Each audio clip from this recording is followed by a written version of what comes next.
Salut tout le monde, on se retrouve une fois de plus pour un numéro de tome 1, l'émission où, je le rappelle, il n'est pas question de juger, d'analyser ou de critiquer un manga en se basant uniquement sur son premier tome, ce qui n'aurait, à mon humble avis, pas beaucoup de sens, mais en fait, il s'agit de lire le premier tome d'une série sans avoir lu le reste, par exemple une nouvelle série, et à l'issue de la lecture, de se poser la question: est-ce que ça donne envie de continuer? Est-ce que ça donne envie d'acheter la suite?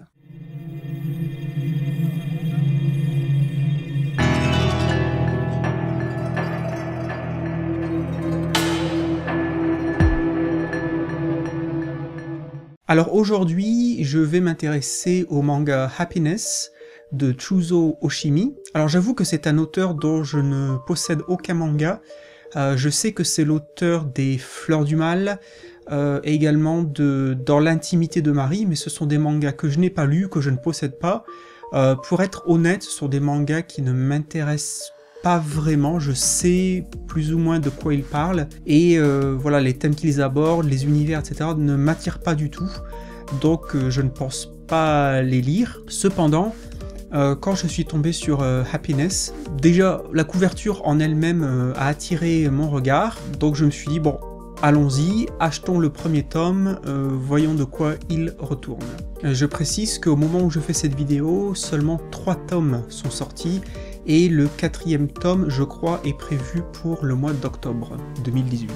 Alors Happiness, de quoi ça parle? Eh bien, dès les premières pages, on voit que la ville est victime d'attaques nocturnes, que des gens se font attaquer, se font même assassiner, et on voit toujours dès les premières pages que, a priori, il s'agit d'une jeune fille qui chaque nuit se jette sur des passants, les mord et se nourrit de leur sang. Alors évidemment, on comprend tout de suite qu'il va s'agir d'une histoire de vampire. Dès les premières pages du manga, on fait la rencontre également du personnage qui sera certainement le personnage principal de l'histoire, qui est un lycéen, qui est un peu le souffre-douleur de sa classe d'une certaine manière. Donc on voit que par exemple d'autres élèves le forcent à acheter leur repas, avec son argent à lui, bien évidemment. Donc voilà, c'est un petit peu la victime de la classe. Et une nuit, alors qu'il se rend à la boutique de location de DVD de son quartier, parce qu'il a oublié de rendre un DVD, donc il s'y rend, il est tard, il va se faire attaquer par cette jeune fille, il va se faire mordre, et là la jeune fille va lui demander est-ce que tu veux mourir ou est-ce que tu veux devenir comme moi? Et là le jeune garçon va lui dire je ne veux pas mourir, je ne veux pas mourir. Et là, il s'évanouit. Dans les jours qui suivent, eh bien, il commence à se sentir de plus en plus mal, surtout pendant la journée, lorsqu'il est exposé au soleil, ce genre de choses. Donc sans trop m'étaler sur l'histoire et sans trop révéler ce qui se passe dans ce premier tome, eh bien, on devine qu'il est en train de se transformer en vampire. Alors je ne vais pas y aller par 4 chemins, et là c'est évidemment complètement subjectif. Est-ce que moi j'ai aimé ce premier tome? Alors oui, j'ai beaucoup aimé ce premier tome, et je vous le dis tout de suite, dès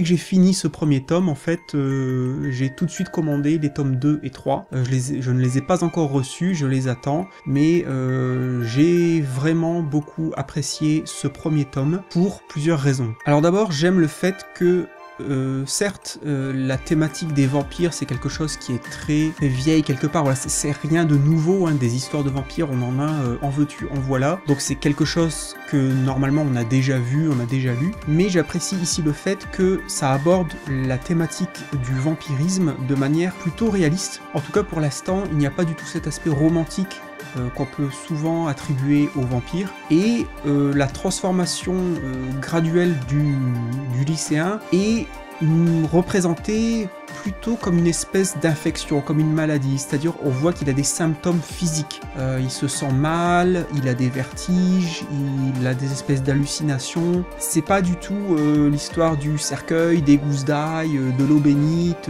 des crucifix, non, pour l'instant il n'y a rien de tout ça, c'est vraiment présenté, voilà, comme je le disais, comme une infection, comme une maladie, et comme une transformation lente, et il n'y a pas du tout d'aspect glamour. Ça va même à l'opposé de ça, il y a vraiment une représentation dérangeante, assez malsaine. Par exemple, le jeune garçon, il est attiré de plus en plus par l'odeur des filles de sa classe, vous pouvez imaginer pourquoi. C'est très sombre, c'est assez, parfois assez glauque. Ce premier tome m'a également séduit d'un point de vue graphique, d'un point de vue du dessin. On a ici un manga que je qualifierais de très propre, de très soigné.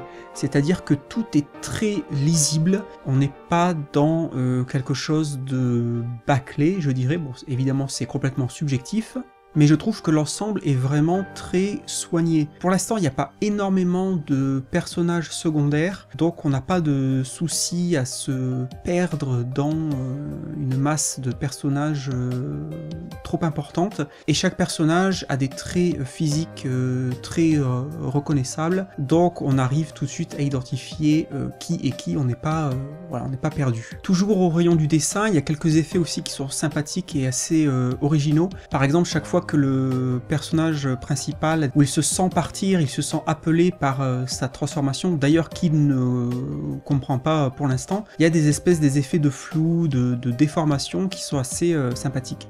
Un petit bémol cependant, il y a peut-être un risque, on verra comment la série va évoluer, j'espère que ça va pas partir dans cette direction, parce que à la fin du premier tome, il se passe un événement, je ne vais pas vous le spoiler, vous le révéler, mais il se passe un événement qui pourrait laisser entendre que le personnage va utiliser ses aptitudes de vampire, c'est-à-dire par exemple une force physique décuplée, pour potentiellement faire le bien et devenir une espèce de justicier, avec des grosses guillemets. J'espère vraiment que ce n'est pas le chemin que va prendre le manga, parce que si c'est le cas, je pense qu'il va, pour moi en tout cas personnellement, il va beaucoup perdre en intérêt. Voilà, j'espère que ça va être qu'un seul événement isolé, parce que le coup du personnage qui est à moitié, comment dire, voilà, qu'il y a quelque chose de mauvais en lui, mais que finalement il arrive à le transformer en quelque chose de positif, ça c'est vraiment du déjà vu, du réchauffé, et je trouve que c'est pas vraiment intéressant. Donc pour conclure, comme vous l'aurez compris, moi j'ai vraiment été conquis par ce premier tome de Happiness. J'attends avec impatience de recevoir les tomes 2 et 3, en espérant que ça reste dans la même veine, jeu de mots. Donc si vous aimez tout ce qui tourne autour des vampires, de la transformation, évidemment de la vie au lycée, ce qui est quand même récurrent dans beaucoup de mangas. Voilà, si vous aimez les seinen fantastiques, eh bien je vous recommande la lecture de ce premier tome. On verra comment les tomes 2 et 3 vont évoluer, ce qu'ils vont apporter à l'histoire. Éventuellement, je pourrais en faire une vidéo plus détaillée, ou revenir sur cette série s'il s'avère que les tomes 2 et 3 sont finalement décevants. Voilà, c'était tout pour moi pour cette fois. J'espère que ce très rapide tour d'horizon du tome 1 de Happiness vous aura plu, vous aura intéressé, peut-être vous aura-t-il donné envie de découvrir ce manga. Si vous avez lu la suite, n'hésitez pas à m'en parler dans les commentaires sans me spoiler, s'il vous plaît, car je n'ai pas encore lu la suite. Si vous avez aimé, si vous n'avez pas aimé, si vous avez été déçu, n'hésitez pas à m'en parler. Je vous remercie énormément d'avoir regardé cette vidéo, d'être resté jusqu'au bout. Un grand merci comme d'habitude de me soutenir, de suivre la chaîne, d'être là, d'être présent, de commenter, de liker, de partager, etc. etc. Vous connaissez la routine. Je vous dis à très bientôt pour une nouvelle vidéo sur Oreo Manga. Ciao.